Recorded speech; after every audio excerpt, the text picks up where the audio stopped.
If you have to perform to be loved, you're not loved. You're auditioning. Brothers, let's be honest. Many of us have done it, acting like someone we're not, holding back opinions, overgiving, over-pleasing, all in the hope she'll stay. She'll approve. She'll finally give the love we crave. But here's the brutal truth. That's not a relationship. That's theater, and after heltrates, after divorce, after decades of being told, provide, don't complain, keep her happy, most men are exhausted. So today, we tear down the stage. We'll expose where this pattern comes from, show the cost it takes on your peace and health, and give you the tools for clear, emotionally safe communication. Because love, real love, doesn't need costumes or scripts. It needs truth. And truth is the foundation of peace. He wasn't needy. He was loyal. He didn't demand attention. He simply showed up, every time, without fail, for her, for his friends, for family, for work. He thought loyalty would keep him safe. That effort would secure love. That consistency would guarantee a connection. But here's truth number one. Loyalty, when unbalanced, becomes a cage. You stop being yourself. You start playing a role. And truth number two. Effort, when unreciprocated, becomes self-erasure. You give until no one sees you anymore. At first, they praised him. You're amazing. Ah. You're dependable. Ah. You're one of a kind. Ah. But slowly, the flowers became expected. The dinners became routine. The attention became background noise. The more he gave, the less it meant. The more consistent he was, the more invisible he became. It didn't collapse in one day. It eroded quietly. And the cruelest part? No one asked if he was okay, because the man who gives the most, it is often the last one people think to check on. So he carried the weight, silently, not because he was strong, but because no one ever thought he could break. And that silence, it was the beginning of his undoing. He didn't break by shouting. He didn't slam doors. He didn't cry for help. He broke in silence. Not in one moment, but in hundreds of small ones. The morning he stopped sending good morning texts, and no one noticed. The Friday night, he stopped making plans, and they assumed he was just busy. The evening he ate alone by choice, and no one asked why. He became a ghost in his own story, present in body, absent in spirit. And in that ghost-like state, he discovered a truth most men fear. He was never truly loved for who he was. He was loved for what he did. Once he stopped performing, he stopped mattering. The silence should have been alarming. But to others, it was convenient, less effort for them, less noise to manage. And so he faded. Not with anger, not with drama, but with the quiet retreat of a man who realized his worth had been tied to his usefulness. He didn't want revenge. He didn't even want apologies. He just wanted to be seen, without earning it, without auditioning for it. But that recognition never came. And so he slipped further into himself, learning to accept what no one had ever said aloud.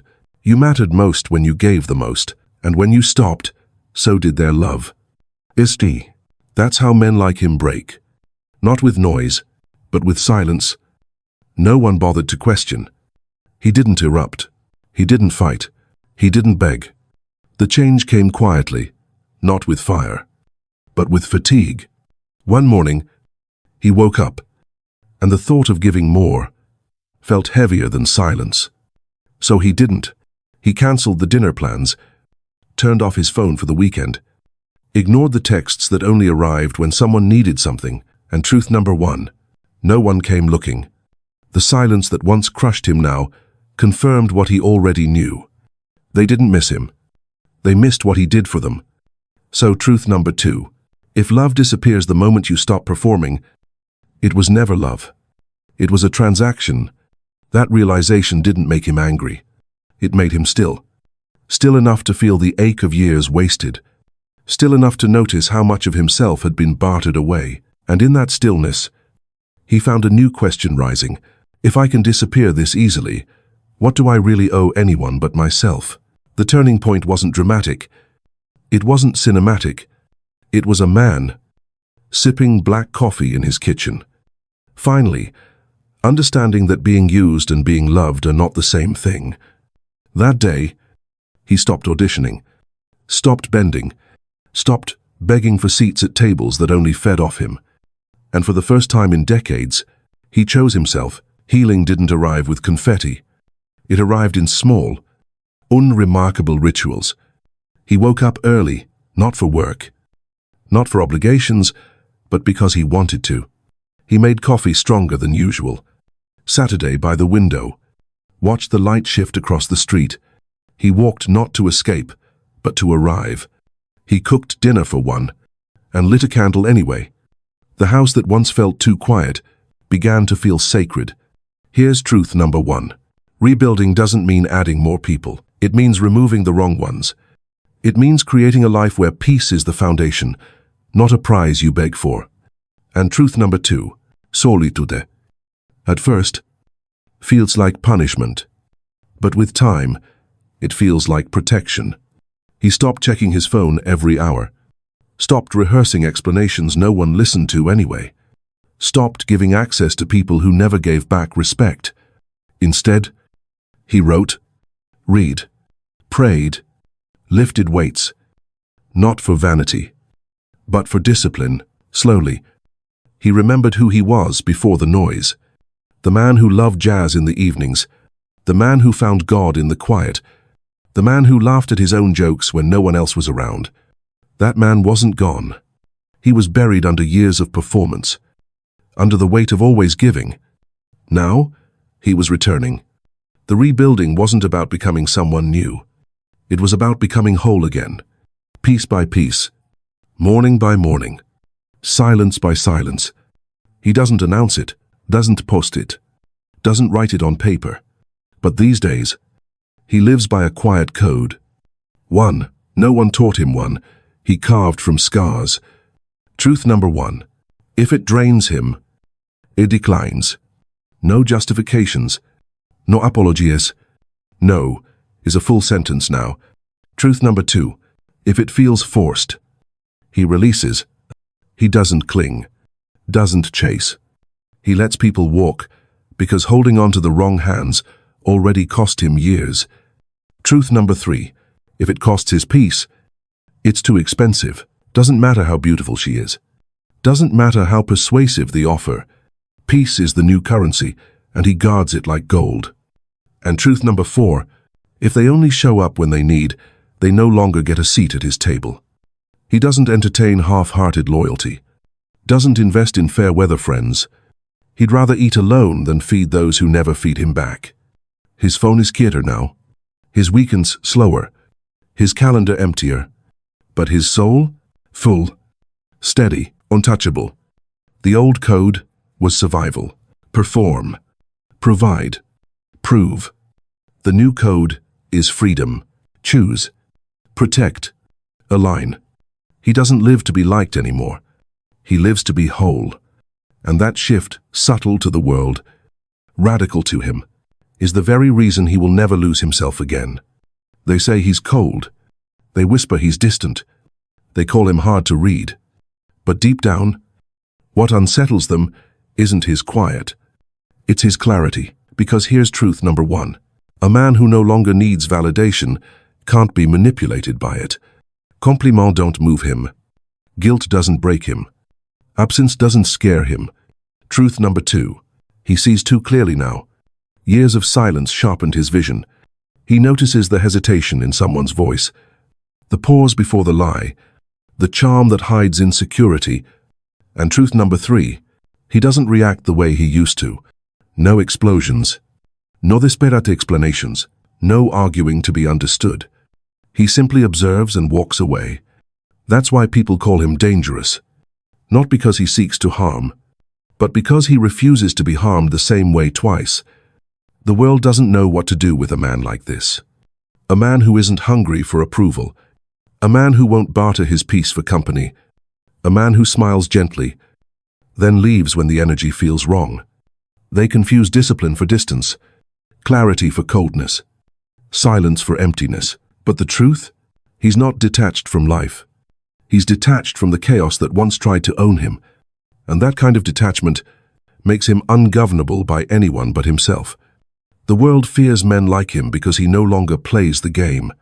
He no longer bends to drama, to guilt, to false promises.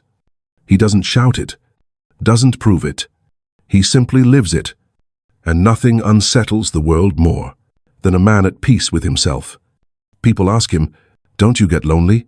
He smiles, not bitter, not defensive, just calm.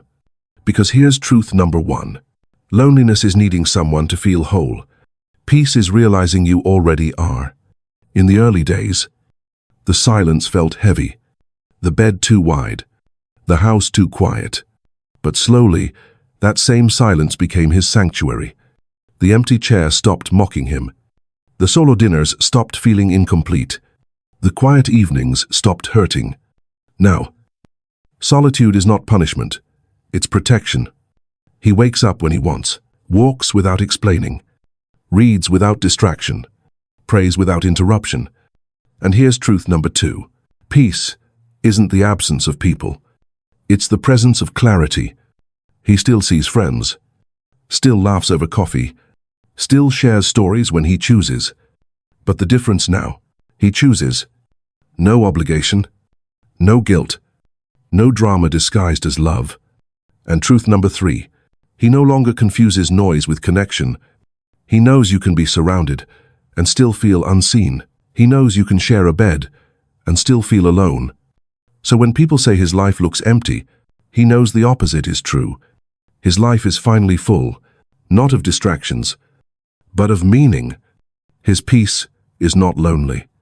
It is earned. It is sacred. It is enough. He still believes in love. He still believes in connection. But here's the shift. He refuses to lose himself for it. Truth number one. If love comes, it must come with peace. Not chaos. Not confusion. Not emotional storms that leave him drained. Truth number two. If love comes, it must respect who he already is. Not try to fix him. Not mold him. Not demand. He shrink to fit someone else's comfort. He remembers the cost of disappearing once. How years of giving without receiving made him a ghost. How chasing approval left him empty. That man is gone, and he won't resurrect him for anyone. Today, his boundaries are not walls. They're doors carefully guarded, carefully opened, only for those who walk with gentleness. Not demand. He doesn't audition anymore, doesn't perform, doesn't beg to be chosen. If she comes, she must come as she is, peaceful, respectful, aligned. And if she doesn't, he doesn't rage, doesn't plead. He simply returns to himself. Because here's truth number three. Losing love hurts, but losing yourself hurts forever. And he won't pay that price again. He's not running from intimacy. He's running from erasure. He's not afraid of women. He's afraid of forgetting the man he fought so hard to rebuild. So now, when he walks away, it's not coldness. It's clarity. Because a man who has lost himself once will never allow it twice. He doesn't speak of it often. Because most people wouldn't understand. They see him alone and assume it must be sadness. They see him quiet and assume it must be bitterness. They see his distance and assume it must be coldness. But the truth is simpler and sharper. He is not lonely. He is aligned. He is not bitter. He is clear. He is not cold. He is calm. Here's truth number one. The man who no longer performs, the man who no longer begs to be seen, the man who no longer trades peace for presence, is finally free. Truth number two. Freedom doesn't shout. It doesn't wave banners. It doesn't post proof. It simply lives in quiet mornings, steady boundaries, and choices that no longer apologize. And truth number three. When a man learns to live without applause, he becomes untouchable, because nothing you give him and nothing you take from him defines him anymore. He used to need validation. Now he only listens to peace. He used to fear silence. Now he protects it. He used to lose himself in love. Now he loves himself enough to stay whole. So, if you see a man like this, sitting at a cafe, taking slow walks alone, choosing solitude over spectacle, do. Don't pity him. Don't label him. Don't assume he failed. Understand this. He fought wars you'll never see. And silence is the medal he wears now. Because the cost of always giving was almost losing himself forever. And the reward of solitude is never paying that cost again. At the end of the day, he doesn't need to be understood by the world. He only needs to be true to himself. And that is enough. If this speaks to you, leave a quiet comment. Peace is my victory. Well, because sometimes the strongest men are the ones who finally chose silence over applause.